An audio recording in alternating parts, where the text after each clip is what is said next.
CBS 42 HD. Pension plan will run out of money in 13 years. It's a doomsday scenario for Alabama's state retirement system. They would be absolutely horrified. They'd be scared to death. Will hundreds of thousands of state workers ever see the money they expected when they retire? And how do we get back to fiscal sanity? Many anxiously await the future. You'd have to be sort of a complete idiot not to be concerned.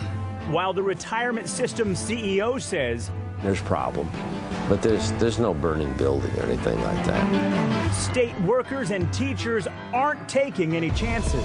I have to make sure that I'm making some type of efforts right now for my future.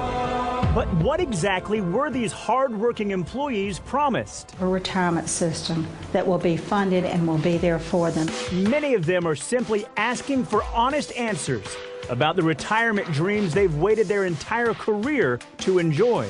No smoke and mirrors, just want the truth. So how can the problem be fixed? If you raise the retirement age to 60, that would be a huge help. I am not in favor of raising the retirement age in any shape, form, or fashion. A multi-billion-dollar problem with varying opinions on how to fix it. But most people agree something must be done. The party's over, and we've got to get back to some serious discussion about what's important, what's really needed. Thanks for joining us. I'm Stephen Howe. And I'm Shanna Myers, inviting you to stay with us for the next 30 minutes as we dig deep into what many are calling a retirement crisis in Alabama. 330,000 city, county, and state workers, including all teachers, are relying on a state pension plan that is currently $9 billion underfunded.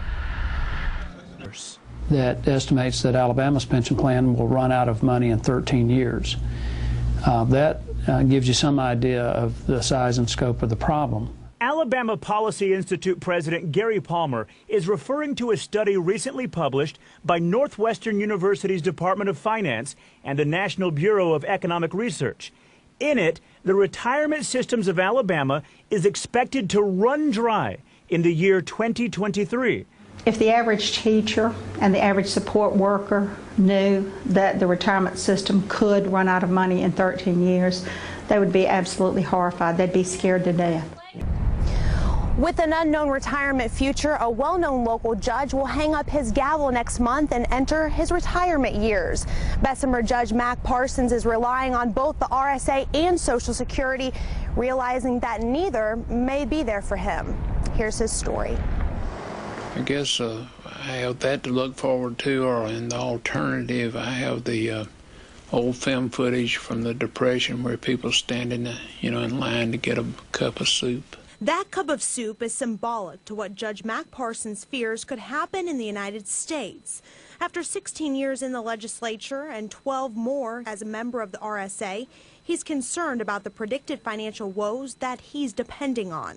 So much of our money that that keeps the economy at the level that it is now is borrowed money from China and other foreign countries. You'd have to be sort of a complete idiot not to be concerned. Even though he's a member, Parsons believes the RSA has made some poor investments, particularly one in northwest Alabama. A railroad plant that doesn't make any railroad cars. It was apparently just a publicity scam for politicians to cut ribbons in front of. That was a bad investment. That was stupid. However, Judge Parsons is optimistic about the switch in power in Montgomery.